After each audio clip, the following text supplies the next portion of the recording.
In June 2016, this woman broke the internet. Well, she didn't plan it, but that was it. That was what ended up happening. Where there was this publication where she said, "I greet my husband good morning with a kiss." If people that have been together for 48 years can wake up one day and go their separate ways, what does that tell you? Hello guys, and welcome back to my channel. If you're new to my channel, hello and welcome to my channel. My name is Summer. So the news has been going around about this woman, Mrs. Alakija, that her marriage has ended, a marriage of many years, right? So let me just give a bit of a background of who this woman is. So she is, for those that do not know, she's famous for being one of the richest women in the world, and she's also the richest woman in Nigeria. She is Mrs. Folorunsho Alakija, born July 15th, 1951. She's a Nigerian businesswoman and a philanthropist, born in Ikorodu, Lagos, and she is a British Nigerian. She's a businesswoman, and her husband's name is Modupe Alakija, and they have 4 children together. She is the group managing director of the Rose of Sharon Group and the executive vice chairman of Famfa Oil Limited. Her father had 5 wives and 23 children. Folorunsho's mother was the first. She is Yoruba. At the age of 10, Alakija traveled to the United Kingdom for her education. Alakija attended Muslim High School in Shagamu, Ogun State, Nigeria. She then returned to England for her secretariat studies at Pitman's Central College, London. Alakija started her 12-year banking career in 1974 as an executive secretary at Sijuade Enterprises in Lagos, Nigeria. She moved to the former First National Bank of Chicago, which later became Finbank, now acquired by First City Monument Bank, as the executive secretary to the managing director. She became the new head of the corporate affairs department of the International Merchant Bank of Nigeria, formerly First National Bank of Chicago, and later became the office assistant to the Treasury Department. Mrs. Alakija later studied fashion design at the American College in London and the Central School of Fashion. She started a fashion label known as Supreme Stitches, which was later renamed the Rose of Sharon House of Fashion in 1996. She was the president of the lifelong trustee of the Fashion Designers Association of Nigeria, FADAM. In May 1993, Alakija applied for the allocation of an oil prospecting license, the license to explore for oil. In September 1996, Alakija entered into a joint venture agreement with Star Deepwater Petroleum Limited, a wholly owned subsidiary of Texaco, transferring a 40% stake to Star Deep. After they struck oil, the Nigerian government claimed a 40% stake, followed by an additional 10%.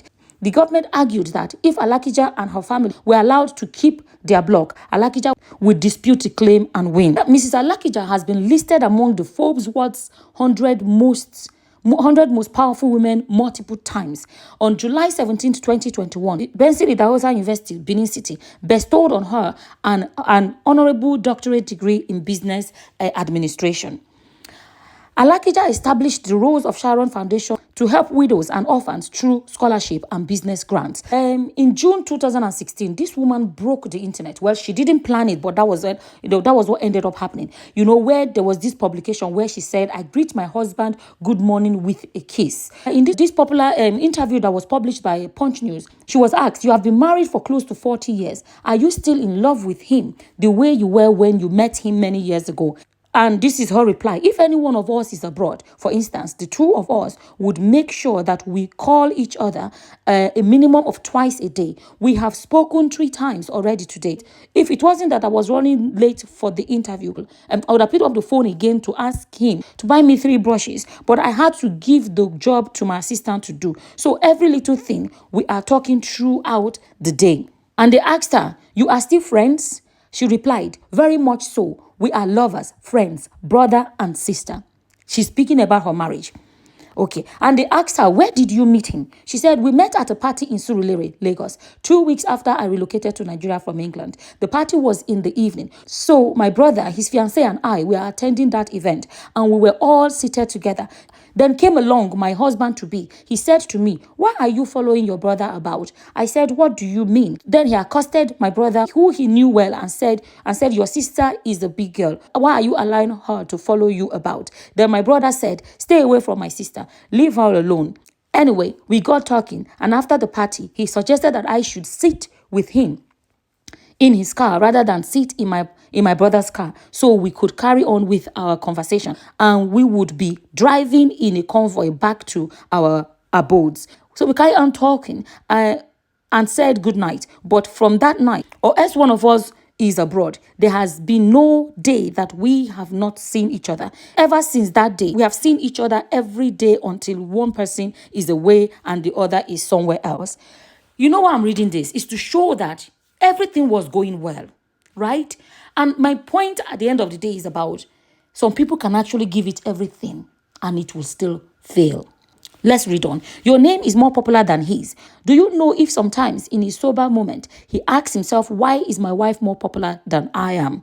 I believe, this is her reply, I believe that is on the contrary. You know why? He is extremely shy. He does not like publicity. I'm an extrovert. I don't mind publicity. I like to throw parties. He likes to listen to music. Another question. Nowadays, marriages fail a lot. Listen to this because you never know what you can learn from this, right? Listen, nowadays, marriages fail a lot, but what would you describe as the secret that has sustained your marriage for so long? Okay? Now, this is a woman that they asked a question like this. She had an answer. But let me tell you, there's no way she would have thought that her marriage would end. Okay, then let's go down. And it says, a lot of things make marriages break. What I have noticed over the years is that a marriage doesn't break suddenly or in a day. Okay, now we can apply this to her own marriage as well, right? It is a gradual process. And the earlier you nip it in the bud, the better. And it is always better to know what the do's and don'ts of marriage are before you get into it, so that you don't get your fingers burnt and so that you can enjoy rather than endure your marriage. She is saying everything that makes a lot of sense. Okay, now she said one of the tenets of marriage is that you must communicate with one another. She's 100% correct. Okay, now the question is, then what happened? Showing you that nobody knows it all when it comes to marriage. This is the message that I'm bringing up here. If you do not talk to one another regularly enough, your marriage can begin to grow cold. You may begin to drift apart, and then other things begin to set in. The Bible tells us that if one person offends the other, you need to take care of that matter immediately and not let it degenerate. Do not let it degenerate into something that you will still be sulking about the next day, because with every action, there is reaction. Every reaction, there is a counter reaction. I counsel partners, listen to this. I counsel partners. She does counseling of other people as well. But now her own marriage has ended. I counsel partners, and one of the things I tell them is never to make the mistake of having separate bedrooms from the very start. Make sure you share one bedroom, even if you have 10 bedrooms. And then she says, and not only that, if you tell the carpenter to make your bed to be from one wall to the other, you are making the biggest mistake. It can separate you. When you quarrel, it won't help. But when there is nowhere to turn and you end up kicking one another, you will make up quickly. One of the things I do to break the ice rather than let things degenerate is to ask my husband to help do my zip, even when I can do it myself. I have broken the ice. Okay, you are bound to quarrel because you are true human beings. If anyone tells you they have a perfect marriage, it is a lie. Yes, they may be compatible and having a good time, but that does not mean it is perfect. It doesn't exist. Make sure that you set up the values that you will use to run your home and bring up your children. I greet my husband good morning with a kiss. There are different ways of showing submission. This is where the internet blew up. Upon how rich she is submissive. Upon how this is. Women should come and learn from her. She has said a lot of things that make sense, but her marriage still ended. Okay, let me read on. She said, there are different ways of showing submission. It is not that we are asking you to put your head in the floor so that he can trample on it. No, we are saying show your husband respect. It is the will of God. Speak to him nicely. There is no man that you would treat like that and would not honor, respect, appreciate, and do whatever you ask of him when you ask for a favor. He would go all out with pleasure and even go the extra mile to do whatever you ask him to do. That is what a lot of people don't realize. Otherwise, this is her still speaking. I'm reading what she said in the interview, right? Otherwise, a man should love his wife. That is what the Bible says. He should honor and respect his wife and not bring a girlfriend into the matrimonial home and say, what can she do? Are you supposed to do that? Is it fair? Is it right? Is it because you are stronger than her physically? If you decide to give her a slap, she can't beat you, but all she has got is her mouth and will abuse you very well. One thing will lead to another and the marriage will degenerate. Once it starts degenerating and you don't quickly nip it in the bud, it will lead to separation and then divorce. So at the end of the day, this woman, that her marriage has been used as an example for a lot of women. Her marriage has been used as almost like the benchmark, like this is it. Her marriage has been used for the longest time as something to use to teach others. Her own marriage has also ended. A 72-year-old woman, if I'm not mistaken, I think he's 76, and they were married for 48 years.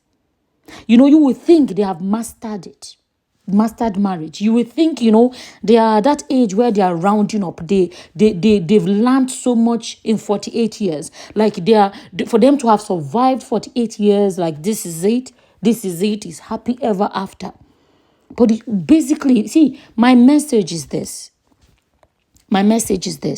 You see this thing called marriage. Add prayer on yours. I'm not saying they didn't add prayer on theirs, but what I'm trying to say, don't ever think that it is by your power, or or that you know it all. No, don't ever think that, because any marriage can break. You understand? Any marriage can break. If people that have been together for 48 years can wake up one day and go their separate ways, what does that tell you? Nobody knows it all. You see, the thing about marriage again is this. Marriage is not like an exam that you go and write by yourself. It takes you, studying and putting everything for it to work. Marriage takes two. You can have the best intentions in the world. You can have all the whatever for your plans for your marriage in your head. But it takes another person, your husband or your wife, for it to work, because only you will not make it work. So this is not a video to come and criticize no, this is a video to say that when it comes to marriage, nobody can claim to know it all. If a couple of 48 years can go their separate ways, what does that really tell you? I saw that, I wanted to share it. And as always, this is how I feel about it. This is my opinion. And as always, whatever your opinions are, please leave them in the comment section below. And with that, I'm going to say thank you for watching. Until the next time, guys. Bye-bye. Bye.